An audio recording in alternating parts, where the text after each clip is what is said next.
الحمد لله حمد الشاكرين وأشهد أن لا إله إلا الله وحده لا شريك له إله الأولين والآخرين وأشهد أن محمدا عبده ورسوله خيارة المختارين اللهم صل على سيدنا محمد صلى الله عليه وعلى آله أجمعين وسلم تسليما كثيرا أما بعد أوصيكم عباد الله وإياي بتقوى الله اتقوا الله الذي يؤوي إليه من اتقاه وقال تعالى إن الله مع الذين اتقوا والذين هم محسنون وقال أيضا إنا أعطيناك الكوثر فصل لربك وانحر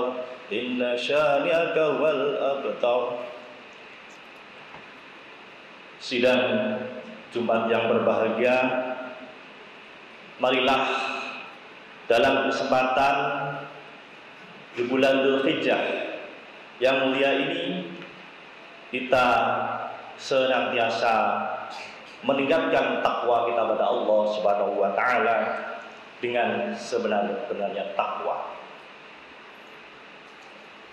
Dan dengan ketakwaan inilah insya Allah pada saatnya nanti jika Allah sudah menjemput takdir kita wafat dengan husnul khotimah.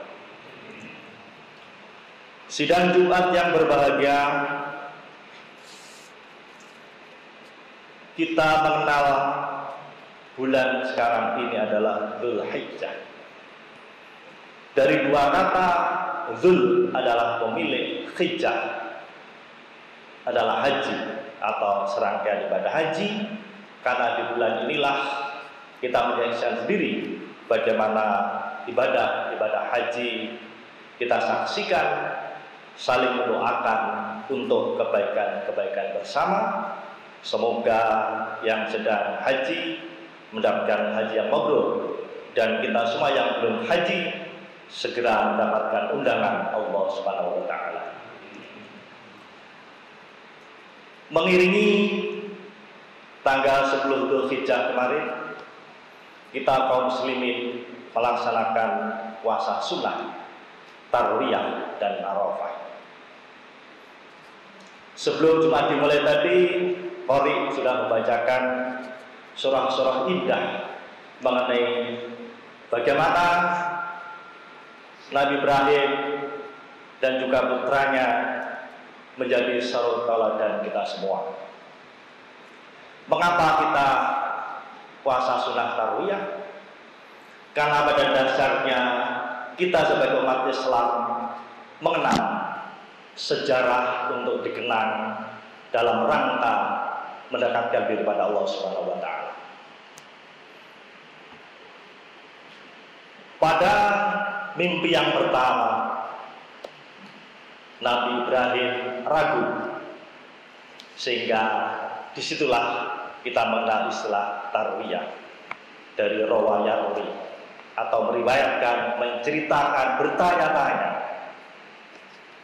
Ini sangat manusiawi. Meskipun Nabi Ibrahim disebut sebagai Khalilullah, kekasih Allah, tetap saja Nabi Ibrahim adalah seorang manusia. Maka ketika mimpi pertama ada keraguan-keraguan itu dan bertanya-tanya, maka kita kaum muslimin juga mengingat sejarah tadi, bagaimana seorang muslim, seorang nabi, seorang yang soleh diuji oleh Allah yang sangat berat, sehingga kemudian bertanya-tanya dalam dirinya, atau dalam bahasa sekarang adalah refleksi yang sangat mendalam. Inilah mengapa kita juga memperingati peristiwa tadi pada tanggal 8 Dzulhijjah dengan puasa Tarwiyah, agar supaya kita umat Nabi Muhammad, umat Nabi Ibrahim ini menyadari bahwa ketika kita mendapatkan ujian yang sangat berat, kadang-kadang ragu, bertanya-tanya, maka kita minta pada Allah untuk diberikan jalan yang terbaik dan minta petunjuknya. Inilah mengapa di hari berikutnya kita puasa Arafah. Karena Nabi Ibrahim mimpi lagi dan semakin yakin bahwa mimpi itu dari Allah Subhanahu wa taala. Maka namanya adalah Arafah, dari Arafah ya'rifu. Yakin tahu. Inilah mengapa kita juga mengenal istilah Arafah, istilah ma'rifah. Setelah Nabi Ibrahim, dan nanti akan kita contoh bahwa ketika kita dalam keraguan, bertanya-tanya dalam hati, jika kita dengan sungguh-sungguh minta petunjuk pada Allah, maka Allah akan memberikan pengetahuan yang pasti. Sehingga disinilah kita puasa Arafah, ingin bersyukur bahwa mimpi Nabi Ibrahim adalah mimpi dari Allah Subhanahu wa taala. Sidang Jumat yang berbahagia, berbahagialah bapak-bapak jamaah sekalian yang kemarin sebelum tanggal 10 Dzulhijjah kita puasa Tarwiyah dan disusul dengan puasa Arafah. Ini menunjukkan bahwa sejarah keteladanan kita sebagai umat manusia yang terpilih ingin juga merefleksikan bagaimana setiap kita, setiap manusia diuji dengan keraguan-keraguan, bertanya-tanya dan kemudian merefleksikan diri. Apapun yang diuji oleh Allah, jikalau kita yakin seyakin-yakinnya, maka Allah akan memberikan pengetahuan dan keyakinan itu. Maka puasa ini berturut-turut, tidak bisa dibalik Arafah dulu kemudian Tarwiyah, tetapi harus berurutan Tarwiyah dulu, karena refleksi dulu, karena awalnya ragu, refleksi kuat, kemudian Allah memberikan petunjuk, kearifan, pengetahuan yang yakin, maka kemudian kita puasa Arafah. Sidang Jumat yang berbahagia, tentu kita kemarin juga bertanya-tanya, mengapa di Indonesia ini ada perbedaan untuk menentukan 10 Dzulhijjah. Bahkan kemarin ada yang di hari Sabtu, ada di hari Minggu, bahkan ada yang di hari Jumat. Pertanyaan adalah, perbedaan-perbedaan tadi harus kita sikapi. Dan alhamdulillah ternyata masyarakat Indonesia sangat luar biasa menyikapi itu. Oleh karena itu, karena persoalan ikhtilaf, maka ada 3 sikap yang kami catat, dan ini harus kita rawat. Karena dengan hikmah-hikmah perbedaan tadi, maka kehidupan kita sebagai bangsa maupun sebagai umat akan berjalan semakin dewasa. Yang pertama adalah kedewasaan. Kita semua sebagai umat, sebagai bangsa sudah semakin dewasa. Jika ada perbedaan, maka kita menghargai perbedaan itu. Kita yakin atas pilihan kita, hari apa kita sholat Idul Adha, tetapi ketika ada yang berbeda, kita juga menghargai sebagai pilihan-pilihannya. Ini yang pertama. Kemudian yang kedua adalah ketersalingan atau mubadalah.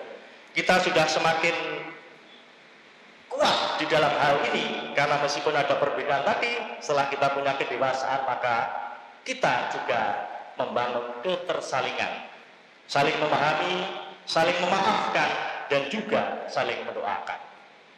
Dan yang ketiga adalah ta'awun, tolong menolong. Meskipun perbedaan di sana sini, tetapi ta'awun, tolong menolong, selalu dikedepankan. Inilah sidang Jumat yang berbahagia. 3 hal yang terus kita pertahankan, yaitu kedewasaan, ketersalingan, dan ta'awun atau tolong menolong.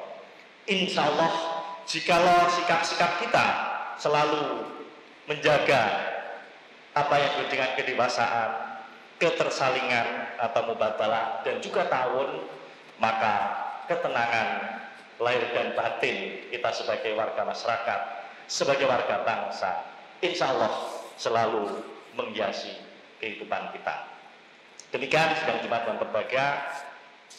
Khutbah yang singkat ini semoga tetap menjadi refleksi kita, pengetahuan kita, keyakinan kita, yang pada akhirnya kita di dunia ini selalu mendapatkan ridho Allah Subhanahu wa taala. Rabbi ighfir lana anta khairur rahimin.